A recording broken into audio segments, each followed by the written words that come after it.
Bonjour à tous, je m'appelle Justin Douillet, je suis animateur sur l'une des radios du groupe RTL en Belgique, producteur sonore et voix off. Bonjour à tous, je m'appelle Cécile Flora Lefebvre et je suis experte en bilan de personnalité, plus particulièrement avec l'énéagramme, le MBTI et le DISC. Voici votre podcast, Les secrets de la connaissance de soi. Direction la très belle région du Doubs où on retrouve Franck qui nous rejoint dans les podcasts des secrets de la connaissance de soi. Bonjour Franck, bienvenue. Bonjour, merci beaucoup de m'accueillir. Mais c'est un vrai plaisir. Aujourd'hui, on va évidemment aborder la connaissance de soi. On va écouter ton parcours qui est très inspirant, rempli évidemment de questionnements et de projets que tu nous expliqueras dans quelques minutes si tu veux bien évidemment. Alors, pour toi, j'ai une première question. Quel est l'intérêt finalement de bien se connaître ? L'intérêt pour moi de bien se connaître, ce serait de pouvoir accéder à cette sensation du bonheur d'exister. C'est ce que moi j'ai finalement accompli dans ma recherche du bonheur personnel, c'est cette sensation de gratitude. Alors je suis ouvert au monde et je me sens en fait capable de finalement accomplir tout ce que j'ai envie d'accomplir. C'est pour moi la direction que j'ai envie de partager aux personnes. S'accomplir, c'est enfin pour se connaître soi, finalement c'est tout simple. C'est qu'est-ce qui me procure de la joie? Qu'est-ce qui me procure de l'envie? Et ça, si chacun se pose la question, prenons le temps. 5 minutes par jour, 10 minutes par jour, posons-nous cette question. Quelles sont toutes ces petites choses, ces grandes choses qui nous font du bien, qui nous ont fait du bien. Par exemple, si je me sens un jour triste ou s'il m'arrive quelque chose de difficile, alors à ce moment-là, si je m'ouvre et puis je me dis, mais au fond, il y a tellement de choses en moi qui m'ont déjà procuré du bonheur. Et si j'allais vers toutes ces choses qui me nourrissent, qui m'ont nourri, comment les choses seraient différentes? Voilà un peu globalement ma réponse. Et si on veut aller plus dans le détail, je dirais, mais allons encore plus loin. Et posons tous ces importants qui font que nous sommes vivants, plein de vie, tous ces moments que j'ai pu vivre où j'ai pu rayonner, j'ai pu ressentir toutes ces envies d'aller faire des choses, la joie, l'enthousiasme. Et si je prenais le temps de poser chaque important dans ma vie, que ce soit par exemple, c'est vrai que quand je suis dans la nature, je me sens plus détendu.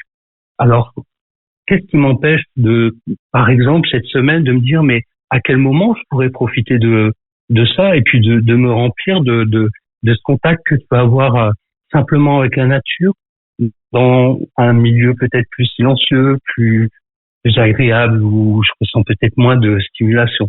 Voilà, ça c'est un exemple. Et puis là, énumérer tous ces importants. Alors la liste est longue. Je sais qu'on a des nombreuses questions, mais voilà, pour moi, c'est vraiment qu'est-ce qui est important pour moi. Merci Franck, c'est vrai qu'on prend rarement le temps de se poser pour se recentrer sur, tu l'as dit, qu'est-ce qui m'a toujours animé, qu'est-ce qui m'anime encore, qu'est-ce qui m'animerait en fait et qui me mettrait en vie, t'as dit la sensation du bonheur d'exister. Moi, je parle de se reconnecter à la joie d'être soi. Et c'est ça, je dis tout le temps, de faire vibrer la carapace dans laquelle on est, la carapace, la coquille, l'écorce charnelle. Je ne sais pas comment on peut en parler autrement, mais parce qu'en fait, notre corps, c'est une chose, mais en dedans, on a une âme. L'idée, c'est de la faire vibrer. L'idée, c'est de trouver un sens à tout ça, de se dire, mais qu'est-ce que je fous là et qu'est-ce que je pourrais apporter au monde? Et si je me reconnectais vraiment à mon essence et à ce pourquoi je suis là, qu'est-ce que j'en fais de tout ça? Et comment je le fais résonner avec les autres, comment je peux m'animer, une âme animée. Et j'aime beaucoup quand tu parles de ça, la sensation du bonheur d'exister. Il y a tellement de gens qui sont en souffrance, qui ont l'impression de ne pas être adaptés, de ne pas être au bon endroit, d'être une orchidée dans un champ de chardon. C'est pas rien en fait de parler de le fait d'apprendre à me connaître. Finalement, ça m'a reconnecté à cette sensation d'être heureux d'être là. Donc merci. Alors Franck, j'aimerais savoir comment en fait le développement personnel est entré dans ta vie. Chez certaines personnes, c'est un événement qui a fait en sorte que voilà, ils avaient vraiment besoin de se poser des questions, d'approfondir, d'ouvrir certains tiroirs parfois.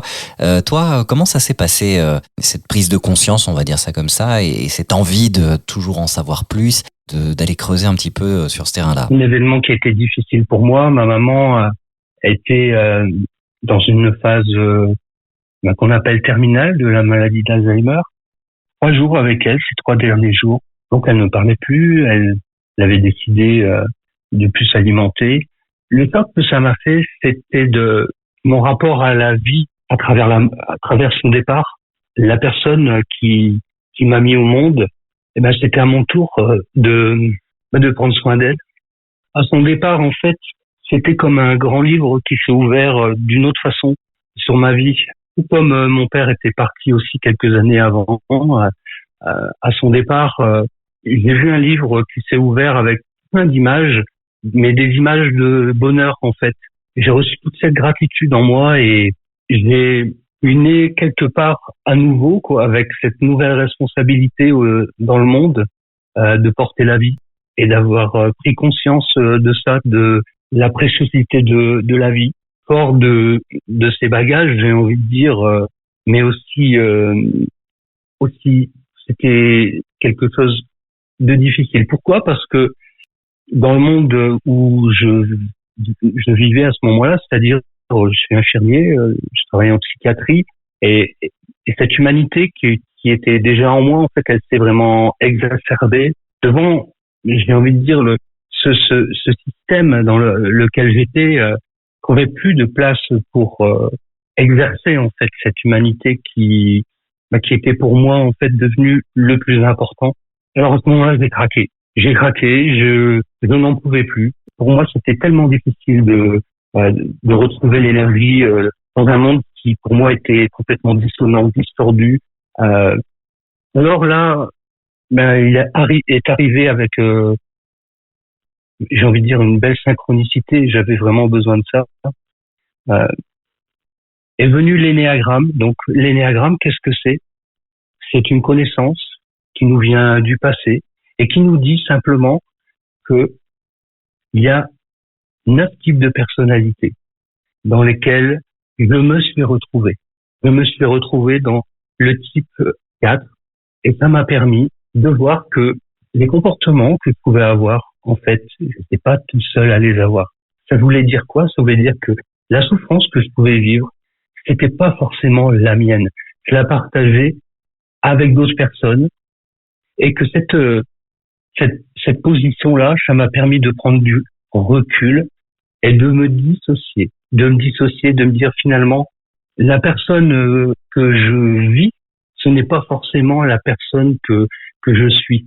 Et ça m'a permis d'aller voir aussi dans les autres profils comment pouvaient vivre les autres.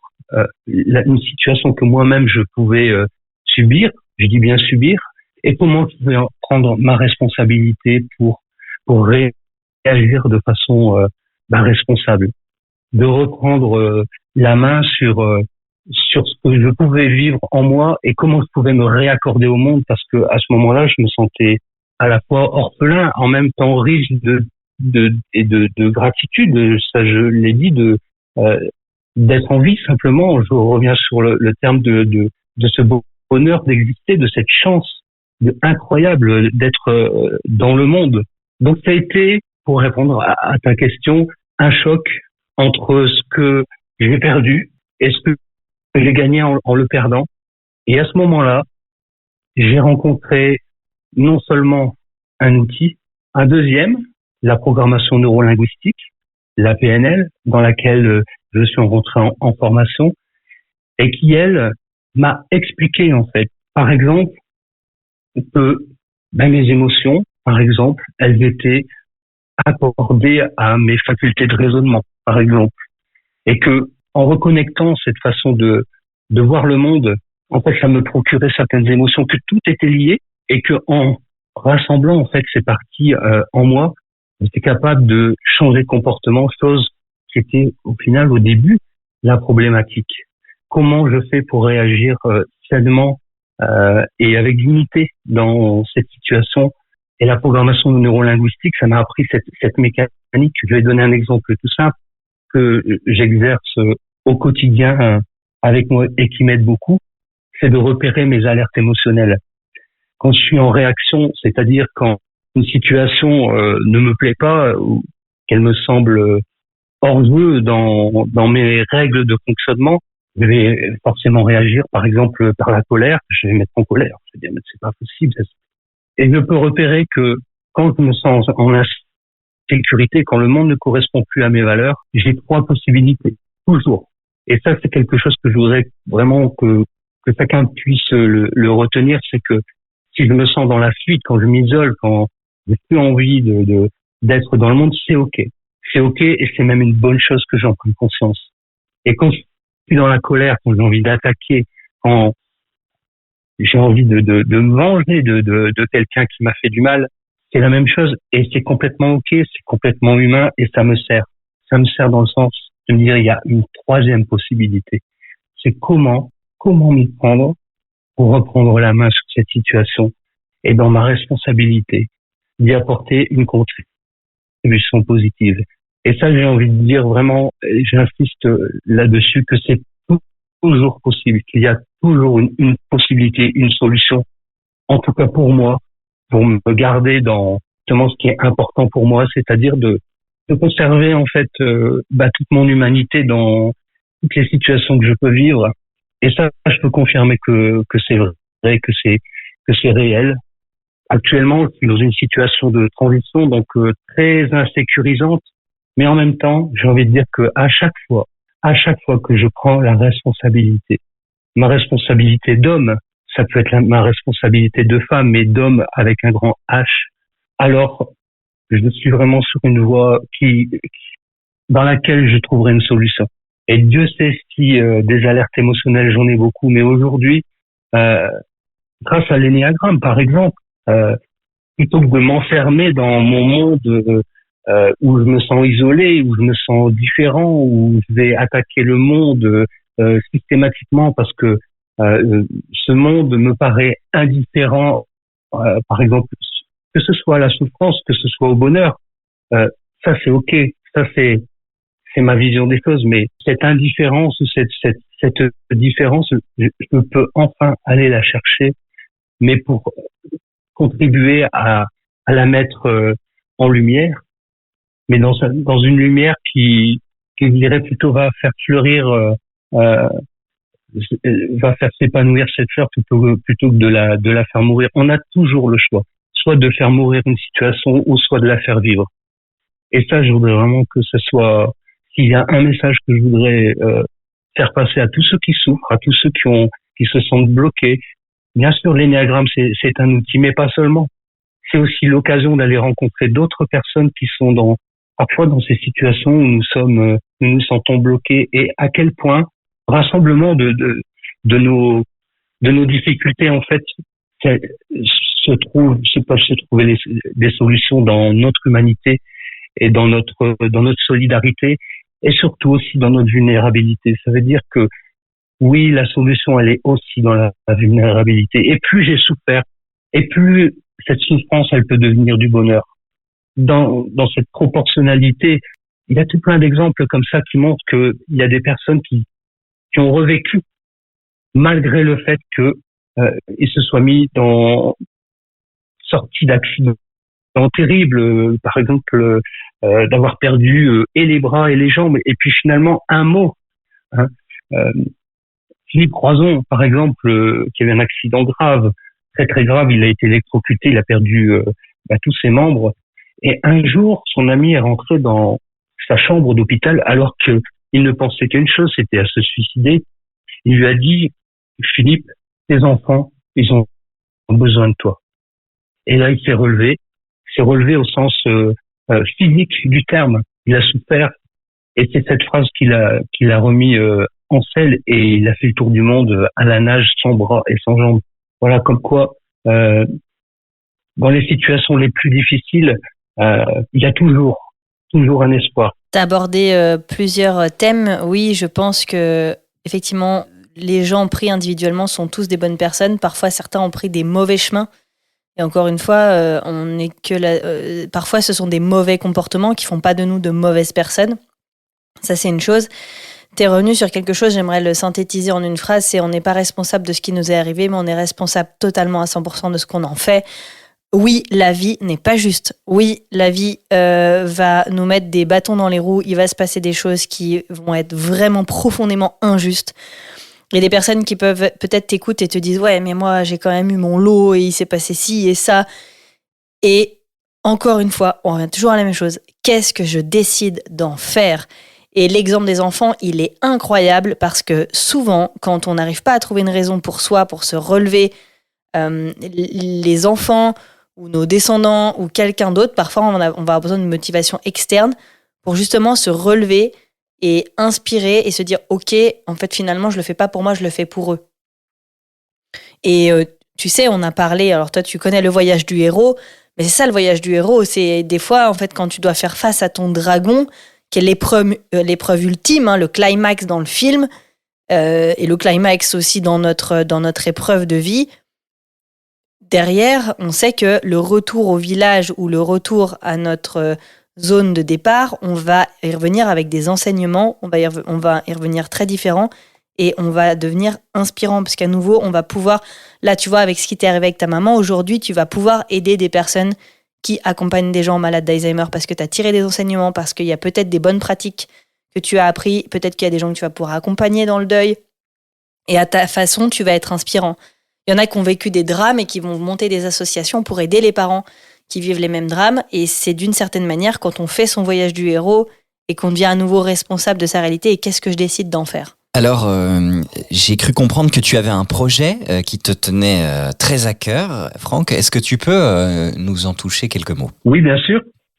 Ben, mon projet, c'est simplement tout ça en même temps, ça, plus précisément. Moi, j'ai découvert que mes importants, c'était mes essentiels et c'était ça qui m'avait redonné en fait la vie, tout simplement. Alors, j'ai plusieurs pistes. J'ai un projet, c'est celui d'accueillir des personnes qui ont envie de se poser, qui ont envie de profiter, de passer du bon temps pour eux, simplement sans se prendre ni la tête, ni au sérieux. Dans une région touristique où il y a la nature, on peut faire ce qu'on veut.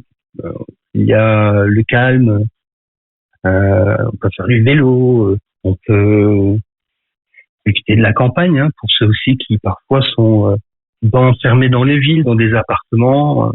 Donc cette partie-là. Et puis moi, ce que je leur propose, c'est que de poser ses valises, de poser son quotidien, de poser ses habitudes et de venir revivre dans l'instant présent. Je suis aussi praticien en neurofeedback dynamique. C'est une pratique sans vraiment rentrer dans tous les détails qui permet, en écoutant de la musique simplement, il y a un logiciel qui analyse les fréquences de notre cerveau et puis qui, à un moment, s'il découvre que y a une fréquence qui est trop haute, qui est trop intense, ou qu'il y a un switch important dans ce qui se passe dans notre tête, coupe la musique, une petite coupure, et ça informe le cerveau, et le cerveau, lui, il revient dans le présent. Et c'est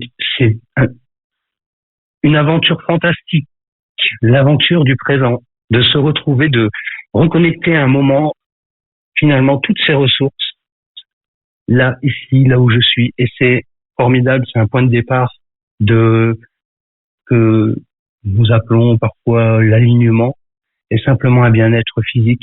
Et à partir de là, nous avons tout le loisir aussi de parler de soi, simplement de ce qu'on a envie de parler, de ce qu'on a envie de changer, de ce qu'on aimerait devenir, de pouvoir se confier, puis de se retrouver. Alors, en utilisant bien sûr cette magnifique, ces magnifiques pratiques issues de la programmation neurolinguistique, de redécouvrir au fond que quand je me pose et que je me consacre à moi, et quand je suis aussi accompagné, dans un sens aussi avec une certaine expérience, certaine expertise aussi, et que je me laisse conduire, je peux trouver en moi des trésors.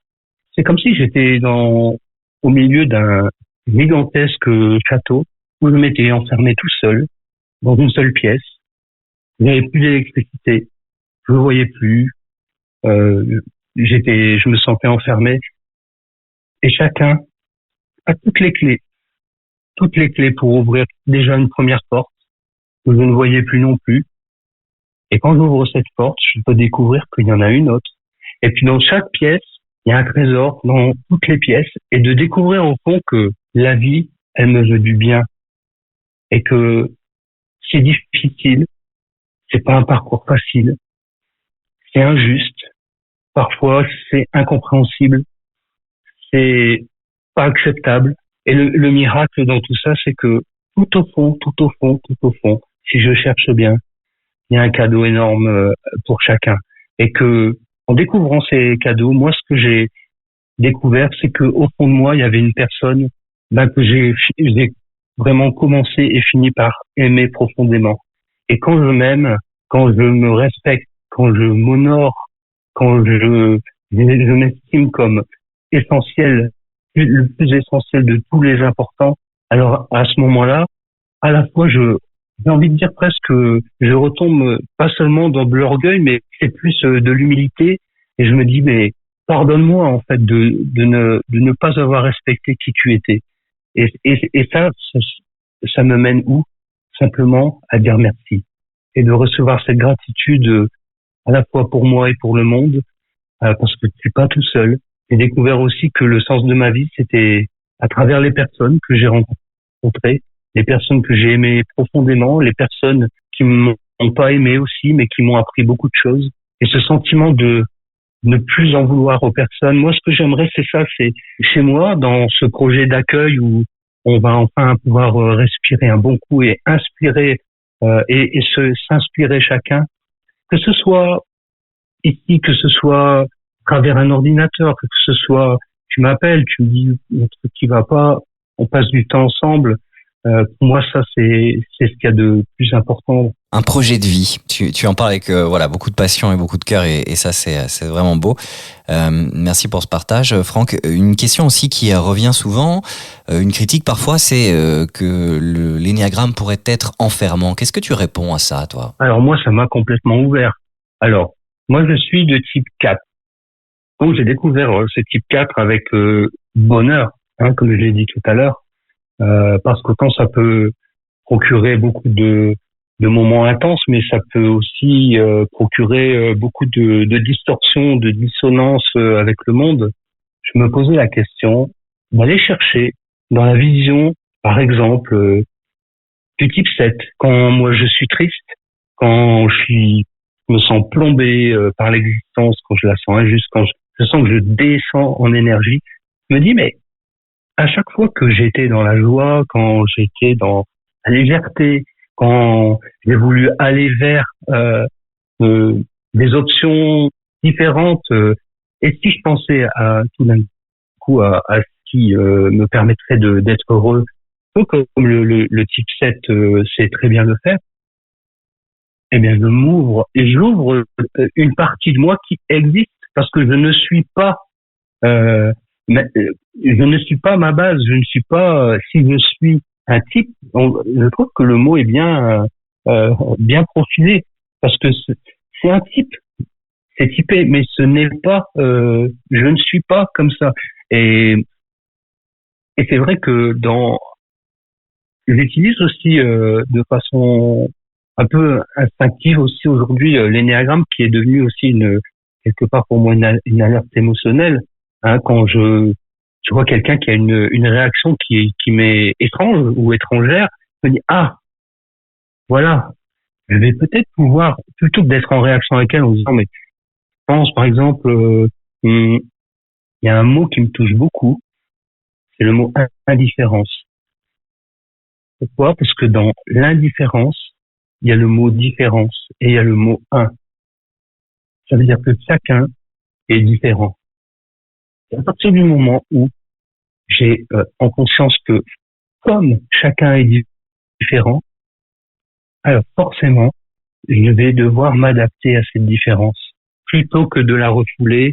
Et même si je la comprends pas, je vais pouvoir aller l'interroger pour aller vers cette différence. Et là où moi, en base 4, j'étais révolté, je repoussais la société, je m'en suis exclu pendant un nombre d'années impressionnant. Grâce à l'énéagramme, donc de m'enfermer dans ma coquille, et bien ça m'a ouvert justement à toute cette différence qu'il y avait autour de moi et de pouvoir en faire finalement ma richesse. Et je suis tellement heureux pour ça, je suis tellement reconnaissant pour toutes les personnes qui ont à cœur de faire passer ce message. En apparence, oui, si on lit de façon linéaire, oui, toi tu es en base 4, je ne suis pas une base 4. Hein. J'ai connu une blessure qui a fait que la construction de ma personne, de mes comportements, en fonction de l'angoisse que je vivais de ne pas, d'avoir peur de ne pas exister. Ok, ça c'est ok, et toutes les conséquences qui vont avec. Mais justement, l'énéagramme me dit que il y a des alliances à faire avec des personnes qui ont l'expertise aussi pour le faire. Quand je suis paralysé dans mon énergie, j'arrive plus à bouger tellement le monde me semble dissonant. Il y a par exemple le 3 qui est venu me secouer un jour et puis qui m'a pris en accompagnement et puis qui a su mettre les doigts là où il fallait tout à fait le faire et ça m'a relevé. Et aujourd'hui, cette énergie du 3, par exemple, j'ai su la cultiver, j'ai su la reconnaître. Quand on m'a montré ce que ça pouvait, je me suis dit, ah oui, mais ça aussi, c'est moi. Je suis aussi capable d'être comme ça. Je l'ai déjà été. Ça veut dire que quand je me reconnecte à cette énergie du 3, alors oui, je peux accomplir, je peux le faire, parce que tout est possible. Parce que je suis une bonne personne. Parce que peut-être qu'il va falloir que je passe par tel et tel endroit, mais je peux le faire. Parce que je me suis reconnu dans cette partie de moi. Donc, vraiment, j'ai envie de dire, en première lecture, oui, c'est très simpliste, hein, non, ce n'est pas du tout ça, c'est tout l'inverse. En tout cas, moi, je continue chaque jour à travers l'énéagramme qui est devenu comme un miroir, comme un guide, comme une boussole, hein, pour mieux me conduire moi-même, déjà pour repérer mes comportements, et puis pour me dire ah mais tu sais que tu es capable aussi d'agir différemment, mais aussi de pouvoir aller vers les autres de façon différente. Et je peux dire que pour quelqu'un comme moi qui a été ma souffrance depuis tout petit, et c'est pour ça que je suis tellement heureux aujourd'hui, hein, c'est que ce que j'avais pas eu, ce que j'avais pas réussi à faire, ce que je croyais être de ma faute, aujourd'hui, j'ai presque un mode d'emploi, un guide qui me permet de combler tout ça. Et à chaque fois que j'ai une relation où il y a du bonheur qui se passe, où il y a de la fraternité, où il y a de la compassion, alors je peux pas dire à quel point ça me rend heureux. Alors oui, l'énéagramme, l'intention de l'énéagramme, c'est une ouverture formidable. Et pour ça, j'invite vraiment toute personne qui s'y intéresse à écouter, hein, à écouter à la fois l'enseignement sérieusement, dans le détail, et puis d'ouvrir son cœur aussi à toutes les personnes qui n'agissent pas comme nous, et d'aller voir les zones d'expertise, ce que l'autre sait faire, et d'aller le partager, et lui dire, n'ayons pas peur de dire, écoute, ça, c'est un truc, j'admire ce que tu fais, c'est vraiment un truc incroyable. Et dis-moi comment ça se passe, que ce soit dans ta tête, dans ton corps, qui te permet de faire ça. Et à chaque fois que je suis dans cette dynamique, je me rends compte que ça marche. Alors les transformations du jour au lendemain, ça c'est quelque chose, c'est un travail. D'ailleurs, je dirais, qui me vient en tête, Jacques Brel qui disait l'amour, c'est un travail. C'est une démarche de tous les jours qui demande de l'énergie. Hein. C'est comme un peu aussi une salle de sport. Hein. On y va, super, mais ça coûte, faut y aller quoi. Mais c'est tellement bon, tellement agréable, et ça donne tellement cette envie de continuer à vivre, et puis aussi de prendre cette responsabilité. Aujourd'hui, je vais bientôt avoir 54 ans, et je ressens cette responsabilité aussi de transmettre cette expérience, ces possibilités à ceux qui en ont peut-être besoin, et d'être un peu maintenant peut-être un père aussi dans ce sens-là pour mes pères. Voilà, donc vraiment l'énéagramme, oui, ça ouvre à. C'est un peu comme une fleur, hein, l'énéagramme.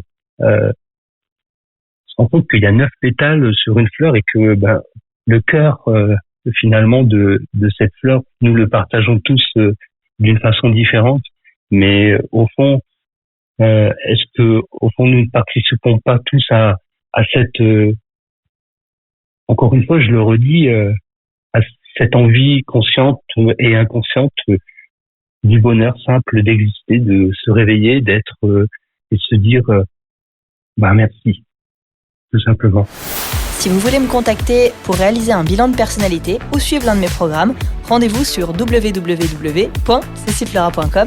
Sur mes réseaux Instagram, vous me trouverez sous le nom cecileflora.enéagramme, ou encore sur Facebook dans le groupe Cécile Flora fait de l'énéagramme.